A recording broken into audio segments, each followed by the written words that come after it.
अब हम इन्वायरमेंट की क्लास शुरू कर रहे हैं। इन्वायरमेंट में जो हम पढ़ रहे हैं लेक्चर 9 में हमारा जो सिलेबस था वो था जल प्रदूषण, वो हमने पढ़ लिया। ई कचरा को भी पढ़ लिया। प्लास्टिक प्रदूषण को भी हम पढ़ चुके हैं। अम्ल वर्षा को भी पढ़ चुके हैं। अब हम यहाँ पर सागरीय अम्लीकरण को पढ़ेंगे। ओशियन एसिडिफिकेशन, सागरीय अम्लीकरण क्या होता है, अब हम इसको जानेंगे।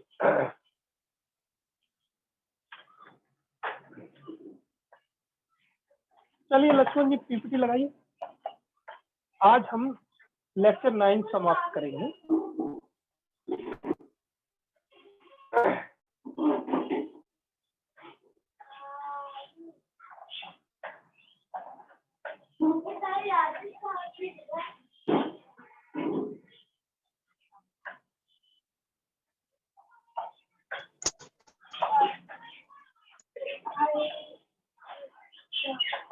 जब तक लक्ष्मण जी पीपीटी लगाते हैं तब तक हम देखते हैं कि सागरीय अम्लीकरण, ओशियन एसिडिफिकेशन क्या होता है। मतलब समुद्र में अम्ल की मात्रा का बढ़ जाना, महासागरों या समुद्रों में जो अम्लता का बढ़ जाना सागरीय अम्लीकरण होता है।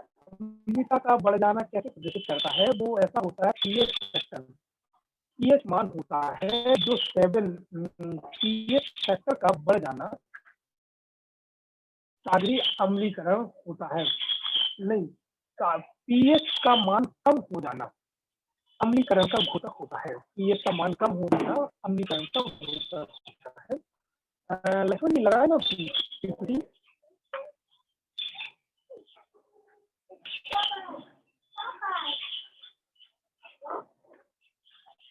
देखिए, जब ग्लोबल वार्मिंग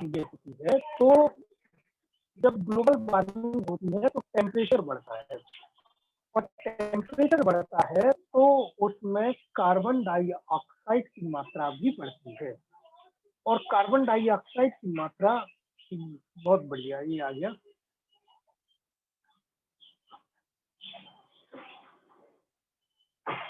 चलिए आपकी स्क्रीन पे आ गया है सागरीय अम्लीकरण। एक छोटा सा टॉपिक है, सिर्फ आप समझ लें इसको।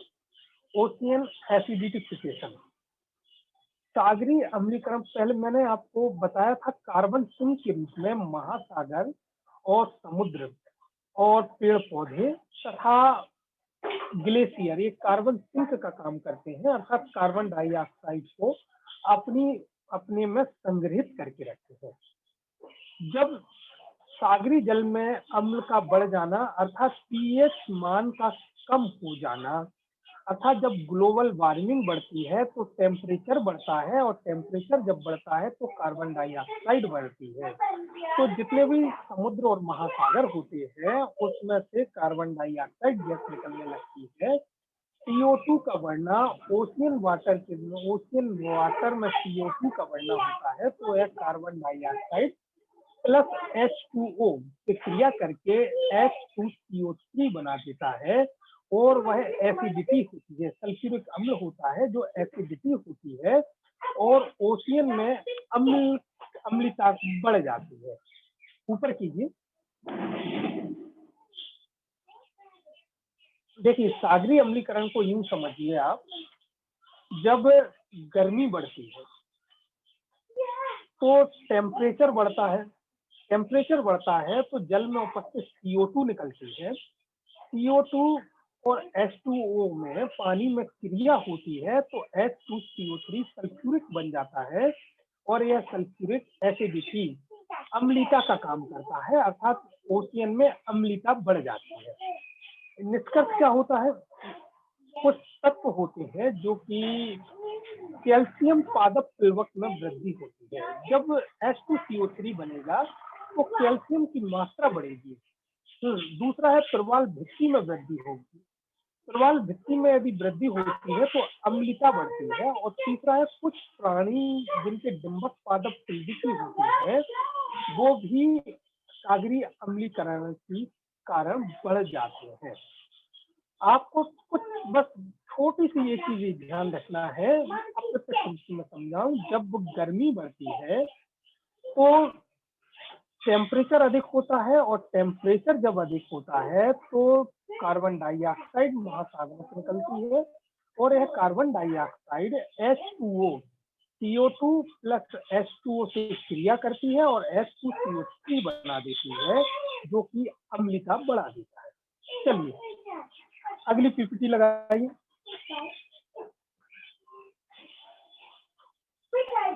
अगर अम्लीता बढ़ेगी, अम्लीता बढ़ने से क्या होगा? पहला, कोरल कोरल प्रवाल भित्तियां पूरी तरह से प्रभावित होंगी। कोरल प्रवाल भित्तियां प्रभावित होंगी।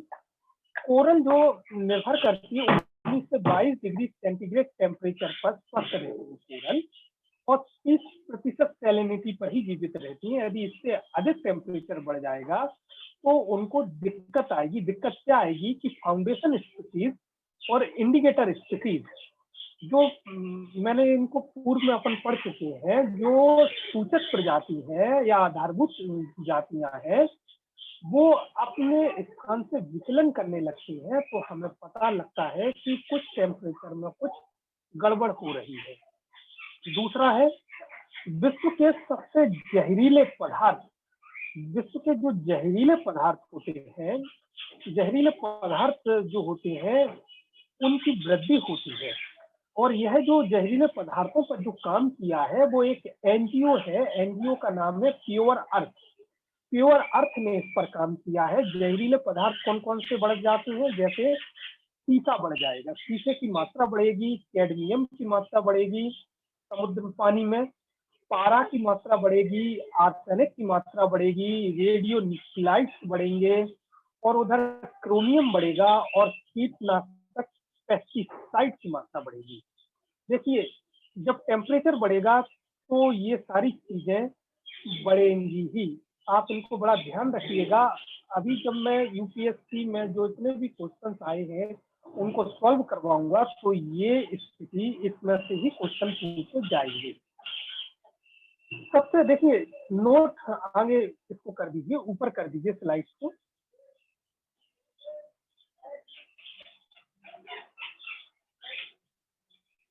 हाँ, सबसे कम जहरीला जो पदार्थ होता है वो होता है आर्सेनिक।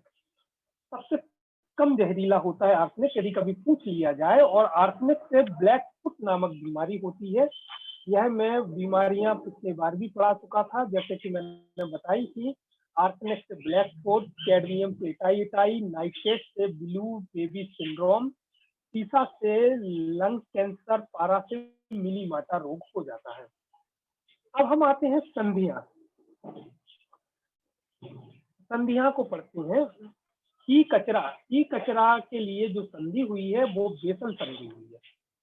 ई कचरा के लिए कोई संधि हुई है तो वो बेसल संधि हुई है, बेसल एग्रीमेंट हुआ है ई कचरा के लिए। दूसरा है केमिकल एवं पेस्टिसाइड से जो संधि है, रोटरडम संधि 1998 में हुई, जो 2000, अंडरलाइन करते जाइए इसको लक्ष्मण जी। केमिकल एवं पेस्टिसाइड से संबंधित जो संधि है वो है रोटरडम संधि 1998 में हुई, और 2004 से लागू हुई है। केमिकल एवं पेस्टिसाइड से संबंधित। पीओपी से संबंधित जो संधि है,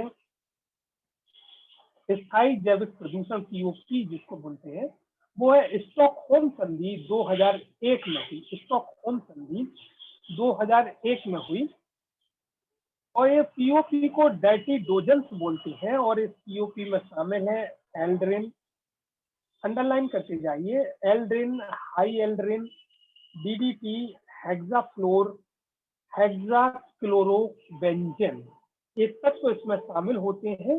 तो इनसे संबंधित जो संधि है वो स्टॉकहोम संधि है। अक्सर इनको मिलान करने के लिए यूपीएससी पूछ लेती है, ई कचरा के लिए कौन सी संधि, कैडमियम एवं पेस्टिसाइड से कौन सी संबंधी, इस तरह से पूछे जाते हैं, तो आप ध्यान रखेंगे। और चौथी संधि है पारा। अगली पीपीटी लगाइए।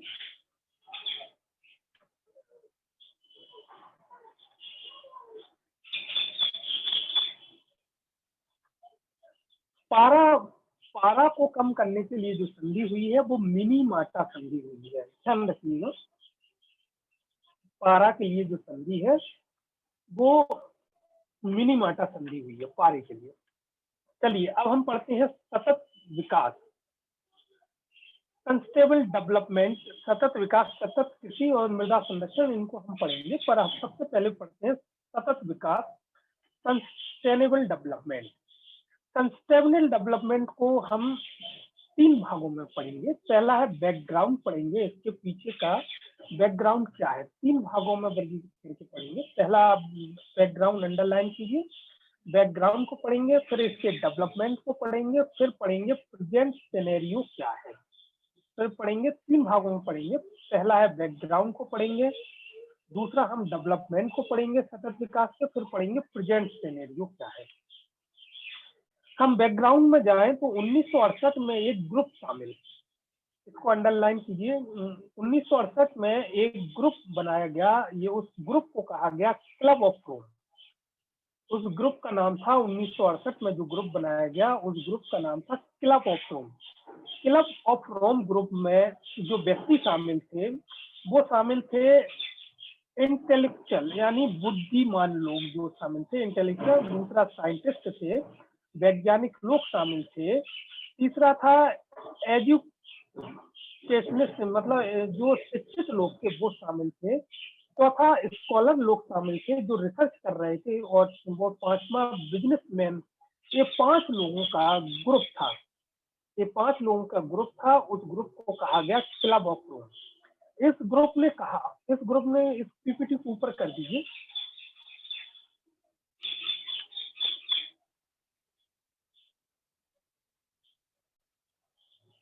हाँ,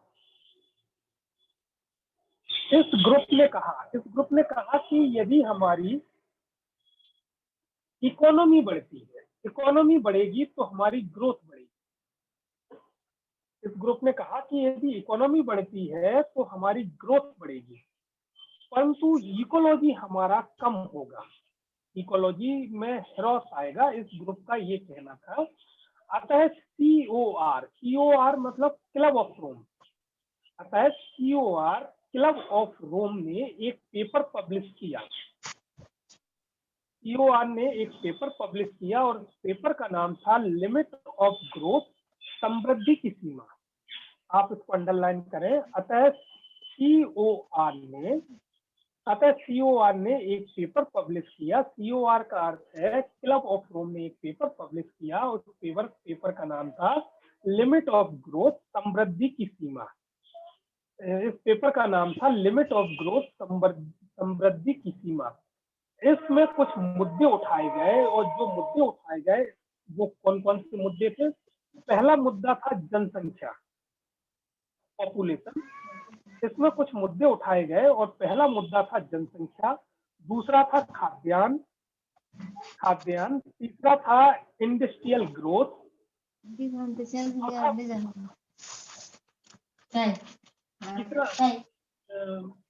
किसी का हाँ, जो लिमिट ऑफ ग्रोथ, समृद्धि की सीमा पेपर पब्लिश हुआ, इस पेपर में जो मुद्दे उठाए गए वो पहला था जनसंख्या, दूसरा था खाद्यान्न, तीसरा था इंडस्ट्रियल ग्रोथ, और चौथा था पॉपुलेशन, और 5वां था consumption of non renewable resources. 5वां था consumption of non renewable resources. देखिए, सतत विकास को हम पढ़ रहे हैं, सस्टेनेबल डेवलपमेंट का हम बैकग्राउंड पढ़ रहे हैं। बैकग्राउंड में 1968 में एक ग्रुप शामिल हुआ जिसे क्लब ऑफ रोम कहते हैं। इस ग्रुप में 5 तरह के लोग शामिल थे, जो पहला था बुद्धिमान लोग, दूसरा था वैज्ञानिक लोग, तीसरा था जो शिक्षित लोग, चौथा था स्कॉलर्स लोग और बिजनेसमैन। इस ग्रुप ने कहा यदि इकोनॉमी बढ़ेगी तो ग्रोथ बढ़ेगी, परंतु इकोलॉजी कम होगी। देखिए, मैंने एरो से निशान बनाए हैं, इकोनॉमी बढ़ रही है तो ग्रोथ बढ़ रही है, इकोलॉजी कम हो रही है। अतः इस क्लब ऑफ रोम ने एक पेपर पब्लिश किया, उस पेपर का नाम था लिमिट ऑफ ग्रोथ, समृद्धि की सीमा। इसमें कुछ मुद्दे उठाए गए, जो मुद्दे उठाए गए वो थे, पहला है जनसंख्या, पॉपुलेशन का, दूसरा खाद्यान्न का, तीसरा इंडस्ट्रियल ग्रोथ का, चौथा चौथा चौथा पॉल्यूशन का, और पांचवा consumption of non renewable resources का मुद्दा उठाया गया। चलिए अगली पीपीटी लगाइए।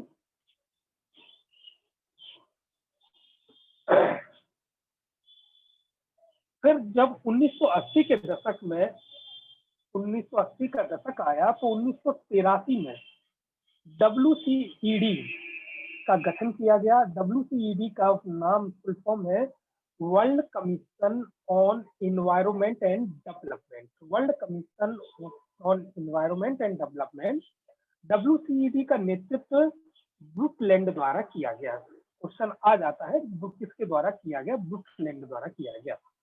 WCED ने अपनी जो रिपोर्ट सौंपी वो 1987 में सौंपी। अंडरलाइन करिए, WCED की जो रिपोर्ट सौंपी गई वो 1987 में सौंपी गई। और रिपोर्ट में जो कहा गया, रिपोर्ट जिस नाम से प्रकाशित हुई वह हुई अवर कॉमन फ्यूचर। अवर कॉमन फ्यूचर इसे कहा जाता है। ठीक है, WCED ने 1987 में रिपोर्ट सौंपी, वह रिपोर्ट अवर कॉमन फ्यूचर के नाम से सौंपी गई। फिर अब हम आते हैं ब्रुकलैंड रिपोर्ट। ब्रुकलैंड रिपोर्ट, इसमें सतत विकास की बात कही गई। ब्रुकलैंड रिपोर्ट में सतत विकास की बात कही गई और इसकी जो परिभाषा है सतत विकास की वो है भावी पीढ़ियों के विश्वास से समझौता किए वर्तमान का विकास ही सतत विकास है। इसको अंडरलाइन कर लें कि भावी पीढ़ियों के विकास से समझौता किए वर्तमान का विकास ही सतत विकास है। भावी पीढ़ियों के विकास से समझौता किए वर्तमान का विकास ही सतत विकास है।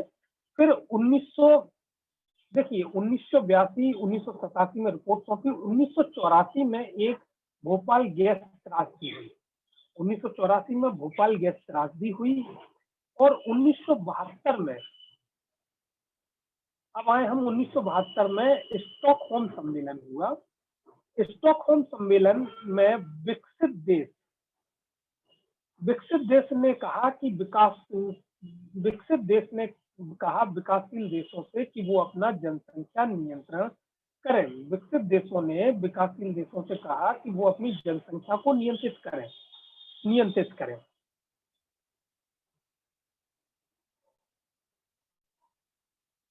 1972 में स्टॉकहोम सम्मेलन में विकसित देशों ने विकासशील देशों से कहा कि वो जनसंख्या को नियंत्रित करें। 1992 में पृथ्वी सम्मेलन हुआ। पृथ्वी सम्मेलन का एजेंडा 21 था और वह सतत विकास से संबंधित था।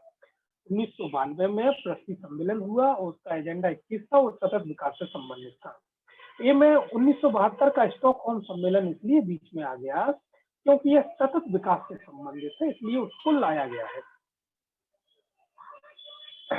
चलिए अगली पीपीटी लगाइए।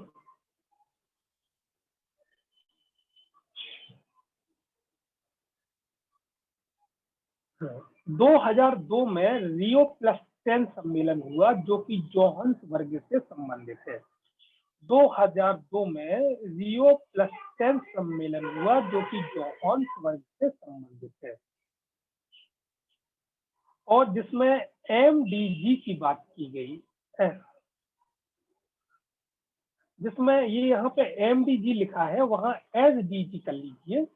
सतत विकास लक्ष्य की बात की गई, MDG की जगह SDG कर लीजिए, गलती से MDG हो गया।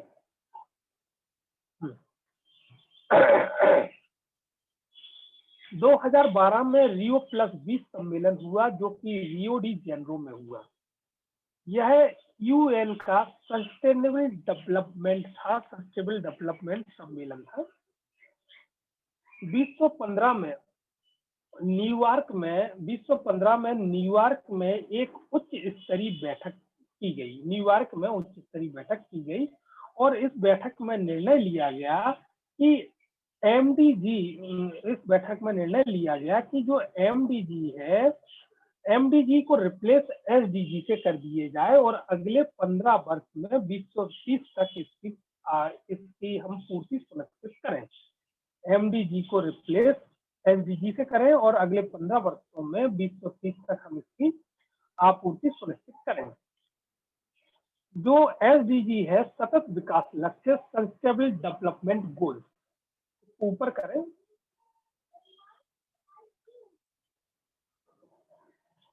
आपसे क्वेश्चन पूछ लिया जाता, थोड़ा सा नीचे, आपसे क्वेश्चन पूछ लिया जाता है कि सतत विकास लक्ष्य के 17 लक्ष्य रखे गए हैं, वो कौन कौन से हैं, पर अभी तक सिर्फ ये पूछा गया है SDG में शामिल कितने लक्ष्य हैं, तो आप बताएंगे 17 लक्ष्य हैं। इनको याद करने की जरूरत नहीं है, मैं सिर्फ पढ़ देता हूँ।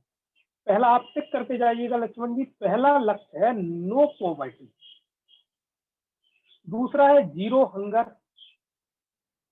तीसरा है good health and well beginning, चौथा है क्वालिटी एजुकेशन, पांचवा है जेंडर इक्वालिटी,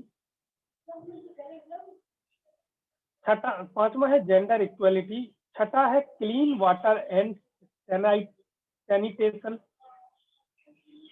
सातवां है अफोर्डेबल एंड क्लीन एनर्जी, आठवां है distant work and economic growth, नौवां है इंडस्ट्री इनोवेशन एंड इंफ्रास्ट्रक्चर, 10वां है रिड्यूस इनक्वालिटीज, 11वां है सस्टेनेबल कंजम्पशन एंड प्रोडक्शन, 12वां है क्लाइमेट एक्शन, 14वां है लाइफ बिलो वाटर, 15वां है लाइफ एंड लैंड, 16वां है peace justice and strong institution, 17वां है पार्टनरशिप फॉर द गोल।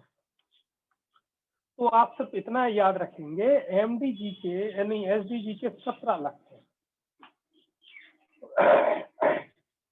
देखिए, सतत विकास की जो बात हो रही है, इसमें सतत विकास में 2-3 चीजें आप लोग ध्यान रखेंगे। पहला, इसके बैकग्राउंड को समझेंगे। 1968 में एक ग्रुप बना जिसे क्लब ऑफ रोम कहते हैं। उस ग्रुप में 5 प्रकार के लोग शामिल थे। पहले थे जो बुद्धिमान व्यक्ति हैं, साइंटिस्ट हैं, एजुकिस्ट हैं, स्कॉलर हैं, बिजनेसमैन हैं। इस ग्रुप ने कहा इकोनॉमी बढ़ेगी तो ग्रोथ बढ़ेगी, परंतु इकोलॉजी कम होगी। तो इन्होंने एक पेपर पब्लिश किया, उस पेपर का नाम था लिमिट ऑफ ग्रोथ।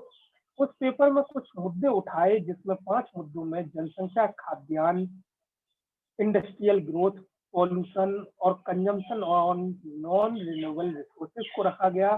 फिर 1980 के दशक में WCED बना। WCED का फुल फॉर्म है world commission on environment and development. इन्होंने 1987 में रिपोर्ट सौंपी। वह रिपोर्ट का नाम था अवर कॉमन फ्यूचर। इससे फिर ये ब्रुकलैंड समझौता हुआ और उसके बाद धीरे धीरे विकास हुआ। फिर 17 लक्ष्यों की ओर आए हम। इस तरह से यह लेक्चर 9 यहाँ समाप्त होता है। अब हम इसमें जो क्वेश्चंस आए हैं उनको करते हैं, क्वेश्चनों को, और उसके बाद आज के लेक्चर की हम समाप्ति करेंगे। अब हम देखते हैं कि क्वेश्चंस कौन कौन से हैं। क्वेश्चन नंबर पहला,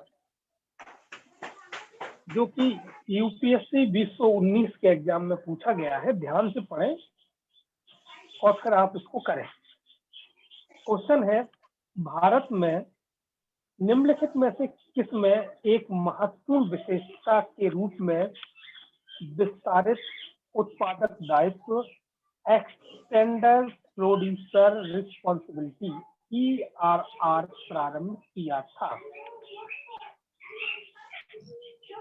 ए, जैव चिकित्सा अवशिष्ट प्रबंधन और हस्तांतरण नियम 1998।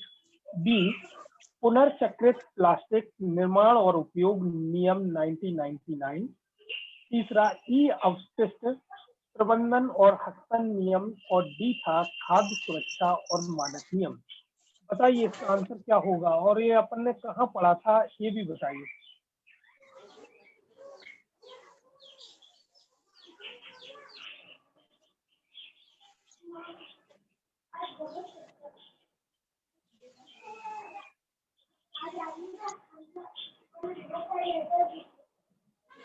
कोई भी स्टूडेंट जो इसका आंसर देना चाहे, मैं हिंट दे रहा हूँ। जब हम पढ़ रहे थे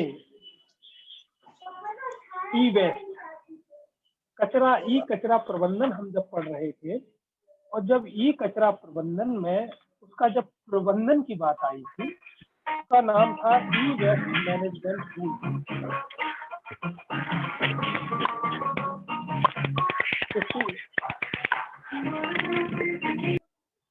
अरे अनमित जी, जो हम ई वेस्ट मैनेजमेंट पढ़ रहे थे, ई कचरा का प्रबंधन कैसे किया जाए, हम जब उसकी चर्चा कर रहे थे, तो मैंने उसमें एक बताया था एक्सटेंडेड प्रोड्यूसर रिस्पॉन्सिबिलिटी।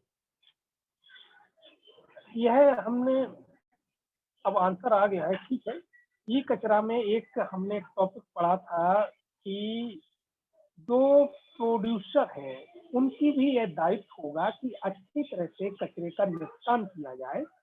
तो जो शब्द आया है एक्सटेंडर प्रोड्यूसर रिस्पॉन्सिबिलिटी, वो ई अवशिष्ट से संबंधित है, ई कचरा प्रबंधन से संबंधित है, और इसको हिंदी में विस्तारित उत्पादक दायित्व बोलते हैं। अतः इसका आंसर आएगा आंसर सी।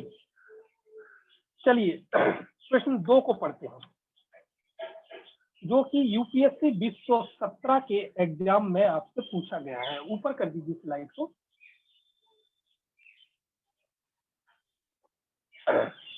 चलिए मैं इसको पढ़ता हूं, आप लोगों को बताना है। प्रदूषण की समस्याओं का समाधान करने के संदर्भ में जैवोपचारण बायो रेमिडिएशन तकनीक के कौन से लाभ हैं? प्रदूषण की समस्याओं के समाधान करने के संदर्भ में जैवोपचारण बायो रेमिडिएशन तकनीक के कौन से लाभ हैं? पहला कथन पढ़ता हूं मैं। यह प्रकृति में घटित होने वाली जैव निम्नीकरण बायो रिमेडिएशन प्रक्रिया का ही संवर्धन कर क्वेश्चन है, प्रदूषण की समस्याओं का समाधान करने के संदर्भ में जैवोपचारण बायो रेमिडिएशन तकनीक के कौन से लाभ? देखिए सबसे पहले मैं आपको बता दूं, यूपीएससी सरल क्वेश्चन नहीं पूछती, वो घुमा फिरा के पूछती है, परंतु हमने पढ़ा इसी में है, तो बड़ा ध्यान से पढ़िए और ध्यान से ऑप्शन सुनिए।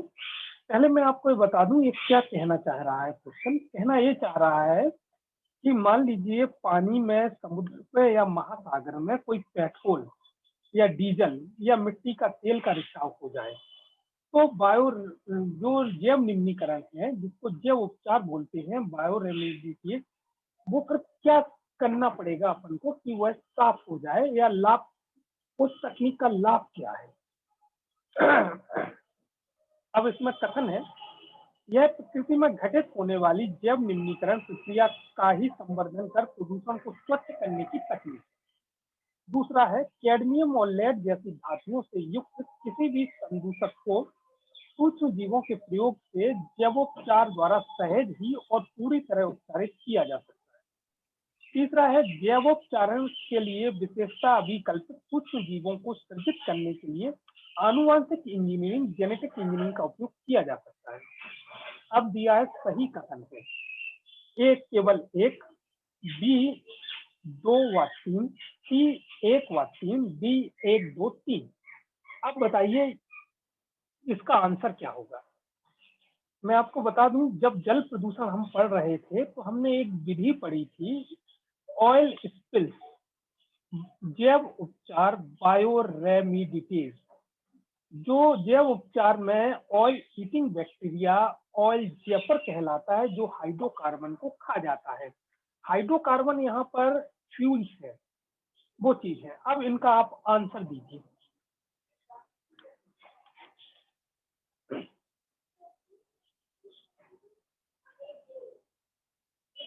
Answer D. आंसर डी गलत आंसर है। चलिए अब हम इसको समझते हैं। पहला कथन हम पढ़ते हैं, आंसर सी सही आंसर है। चलिए हम पहला कथन पढ़ते हैं। पहला कथन है, यह प्रकृति में घटित होने वाली जैव निम्नीकरण बायो रेमिडिएशन क्रिया का ही संवर्धन कर प्रदूषण को स्वच्छ करने की तकनीक है। यह बात बिल्कुल सही है, क्योंकि जब ऑयल का रिसाव होता है तो ये बैक्टीरिया जब ऑयल को खा जाती है, उसको बायो रीमेडिशन कहते हैं। जब ऑयल को खा जाएंगे तो सिर्फ पानी पानी बचेगा, मतलब ये स्वच्छ हो जाएगा। स्वच्छ करने की तकनीक से ये बात सही है, इसलिए पहला कथन सत्य है। अब हम दूसरे को पढ़ते हैं। कैडमियम और लेड जैसी धातुओं से युक्त किसी भी संदूषण को सूक्ष्म जीवों के प्रयोग से जैवोपचारण द्वारा सहजी और पूरी तरह उपचारित किया जाता है। सबसे पहले तो मैं आपको बता दूं, ऑयल स्पिल जैव उपचारण की जो विधि थी उसमें कैडमियम और लेड का प्रयोग ही नहीं किया गया था, इसलिए यह कथन असत्य हो जाएगा। इसको क्रॉस कर दें, इस कथन को तीसरा पढ़ते हैं। जैवोपचारण के लिए विशेषतः अभिकल्प को प्रदर्शित करने के लिए आनुवंशिक इंजीनियरिंग, जेनेटिक इंजीनियरिंग का उपयोग किया जा सकता है। यह सत्य कथन है कि जो हम जैवोपचार करते हैं उसके लिए और भी अच्छा बनाने के लिए जेनेटिक इंजीनियरिंग का उपयोग किया जा सकता है। तीसरा कथन सत्य है। अब सही कथन होंगे, पहला एक के साथ 3 की सही है, सही ऑप्शन होगा नहीं। बी 2 और 3, 2 तो गलत है, इसलिए होगा नहीं। तीसरा 3, 1 और 3 कथन होगा सत्य, 1 और 3। चलिए अगला क्वेश्चन देखते हैं। पीपीटी को आगे बढ़ाइए और थोड़ा सा आगे बढ़ा दीजिए क्योंकि उसके ऑप्शन अगली पीपीटी है। बस थोड़ा सा यह यूपीएससी 2013 के एग्जाम में पूछा गया है। क्वेश्चन है, निम्नलिखित में से कौन से भारत के कुछ भागों में पीने के जल में प्रदूषक के रूप में पाए जाते हैं? फिर से मैं पढ़ रहा हूं क्वेश्चन। निम्नलिखित में से कौन से भारत के कुछ भागों में पीने के जल में प्रदूषक रूप में पाए जाते हैं? मैंने आपको बताया था कि जल प्रदूषण में, मैंने बताया था जल प्रदूषण में होने वाले तत्व जल को कौन से धातु प्रभावित करते हैं, ये बताया। तो मैंने ये भी बताया था कि ये कहाँ विशेष रूप से प्रभावित होता है। जैसे मैंने आर्सेनिक को बताया था, यह उत्तराखंड, उत्तर प्रदेश, बिहार, उड़ीसा में है। क्लोराइड को बताया था राजस्थान में है। यूरेनियम को बताया था पंजाब हरियाणा में है। कुछ और बताए थे जैसे चांदी भी जल को प्रदूषित करता है, कैडमियम भी प्रदूषित करता है, नाइट्रेट भी करता है, सीसा पारा मछली भी करता है। मैंने इसकी चर्चा की थी आपसे। अब इसको देखेंगे हम। पीने के पानी में जल प्रदूषक रूप में पाए जाते हैं। पहला आर्सेनिक, दूसरा सॉर्बिटॉल, तीसरा फ्लूओराइड, चौथा फॉर्मेल्डिहाइड, पांचवा यूरेनियम। अब सही उत्तर है, अब आप बताइए इसका सही उत्तर क्या है?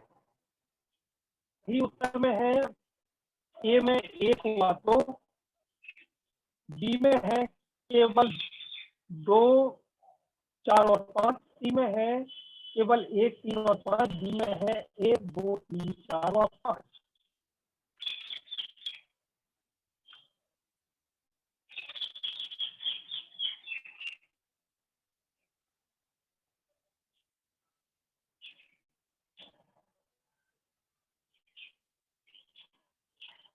पिछले संडे को जिन्होंने भी लेक्चर लिया था और जल को प्रदूषित करने वाले मैंने तत्व बताए थे, और मैंने लगभग 10 तत्वों के जिक्र किया था जो जल प्रदूषण में सहयोग करते हैं।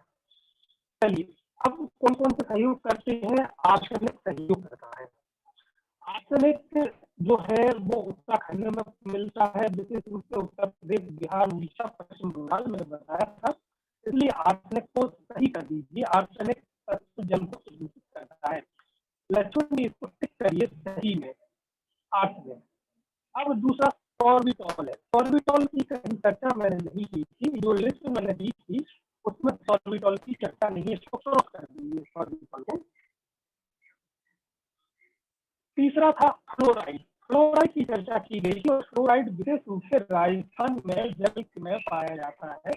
राजस्थान के जल में विशेष रूप से फ्लोराइड मिल रहा है। तीसरे को सही कर दीजिए, सही करिए। और चौथा फॉर्मेल्डिहाइड। फॉर्मेल्डिहाइड की कहीं चर्चा नहीं, फॉर्मेल्डिहाइड क्रॉस कर दीजिए, क्रॉस कर दीजिए। और पांचवा है यूरेनियम। यूरेनियम की विशेष रूप से चर्चा हुई थी और मैंने कहा था पंजाब और हरियाणा में जल में यूरेनियम की अधिकता पाई गई है। इसको एफ कर दीजिए, सत्य है। अब तो देखिए, अब आपका ऑप्शन सही हो जाएगा। 1, 3 और 5, 1, 3, 5 किसमें है वो आपका ऑप्शन सही हो जाएगा। मेरे ख्याल से 1, 3, 5 सी में है, ये 1, 3, 5 सही होगा। चलिए अगला क्वेश्चन लेते हैं।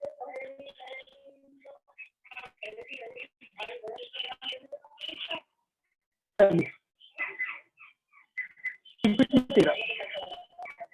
और आगे कर दीजिए, और भी आगे क्योंकि सही है लिखे हैं बार-बार। यूपीएससी 13 में क्वेश्चन पूछा गया है। क्वेश्चन है पुराने और प्रयुक्त कंप्यूटर, मतलब पुराने कंप्यूटर जो प्रयुक्त हो चुके हैं या उनके पुर्जों के अव्यवस्थित निपटान के कारण निम्नलिखित में से कौन से ई अवशिष्ट के रूप में पर्यावरण में निर्मित होते हैं। अब आप समझ होंगे कहाँ से क्वेश्चन आ रहा है। ये क्वेश्चन आ रहा है ई वेस्ट, यानी ई कचरा प्रबंधन, ई कचरा क्वेश्चन आ रहा है। तो पहला, दूसरा, तीसरा दिए हैं। पहला दिया है बेरिलियम, दूसरा दिया है कैडमियम, तीसरा क्रोमियम, चौथा हेक्साक्लोरो, पांचवा पारस, छठा सीसा, सातवां प्लूटोनियम।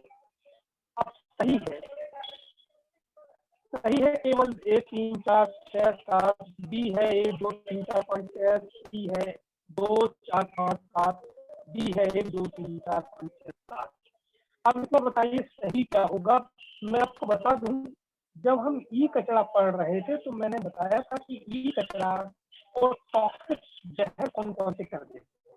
उस जहर में मैंने आपको बताया था लेड शामिल है, पारा शामिल है, आर्सेनिक शामिल है, कैडमियम शामिल है, सेलेनियम शामिल है, पीवीसी शामिल है, बोरियम शामिल है, बेरिलियम शामिल है। अब इसका आंसर बताइए।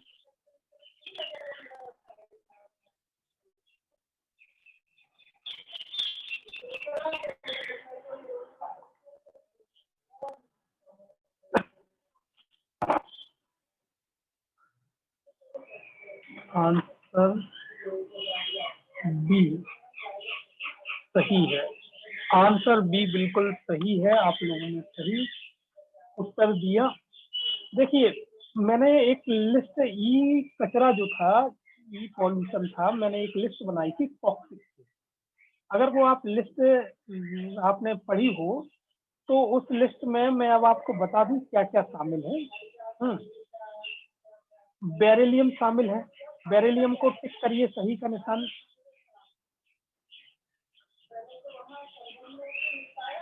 कैडमियम शामिल है, क्रोमियम शामिल है, हेक्साक्लोरो शामिल नहीं, पारा शामिल है और सीसा शामिल है, प्लूटोनियम शामिल नहीं है। आंसर होगा बी, सही उत्तर है बी, 4 का बी। चलिए, ये आंसर सही है, बी को टिक कर दीजिए।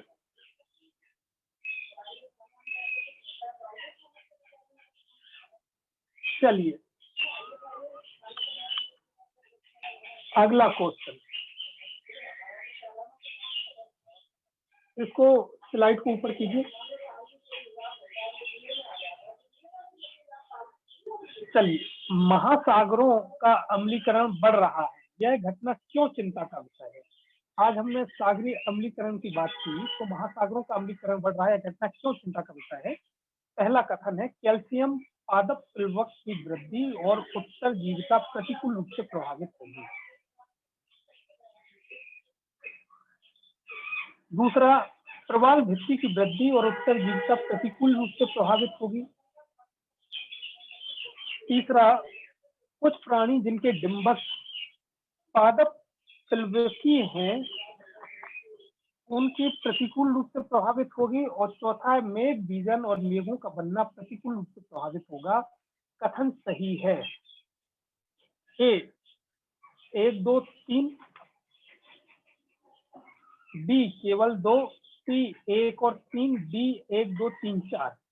मैंने आपको अभी महासागरीय अम्लीकरण जो पढ़ाया था, महासागरीय अम्लीकरण में बताया था कि अगर इनका महासागरों में अम्लीकरण बढ़ा तो कौन कौन से प्रभावित होंगे। पहला, कैल्शियम पादप प्लवक भी प्रतिकूल रूप से प्रभावित होगा। इसका आंसर दीजिए पहले आप लोग।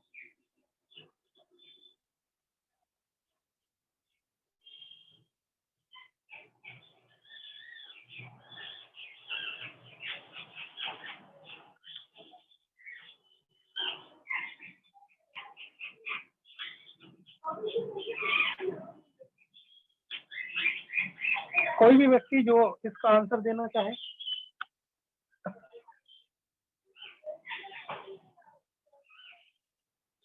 Answer D.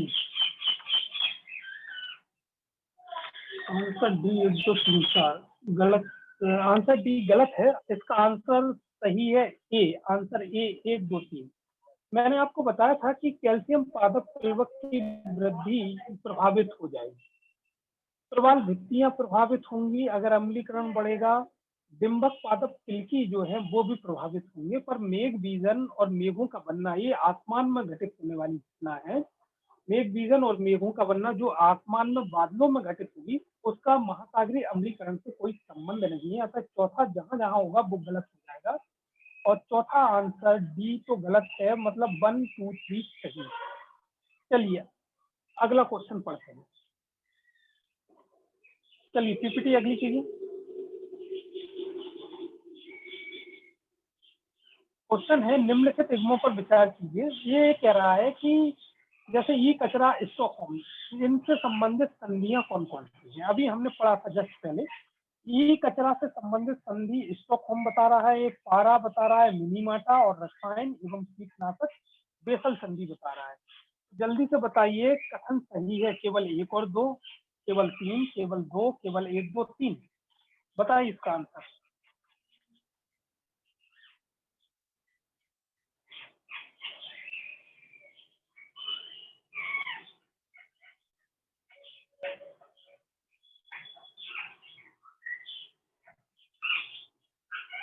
अभी अभी हमने पढ़ा है इसको।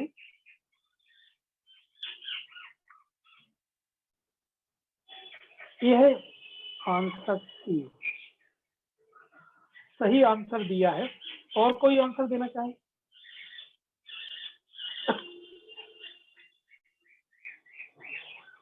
सही है।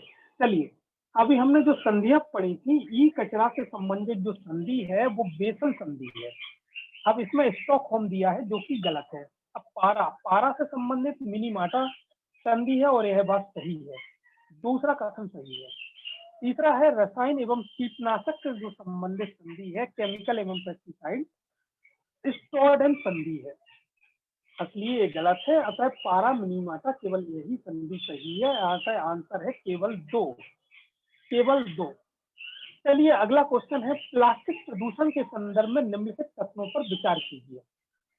पहला कथन है भारत विश्व का सर्वाधिक प्लास्टिक प्रदूषण करने वाला देश है। दूसरा है प्लास्टिक कचरा प्रबंधन के नियम के अंतर्गत दायरा बढ़ाकर इसमें ग्रामीण क्षेत्रों को भी शामिल किया गया है। अब बताइए इसका कथन कौन सा सत्य है।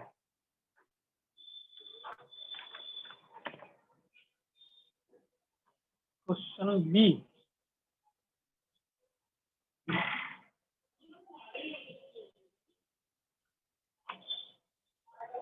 क्वेश्चन बी बिल्कुल सही बताया। इसका आंसर क्वेश्चन बी सही है कि प्लास्टिक, भारत विश्व का सर्वाधिक प्लास्टिक प्रदूषण करने वाला देश है। यह सही जानकारी नहीं है।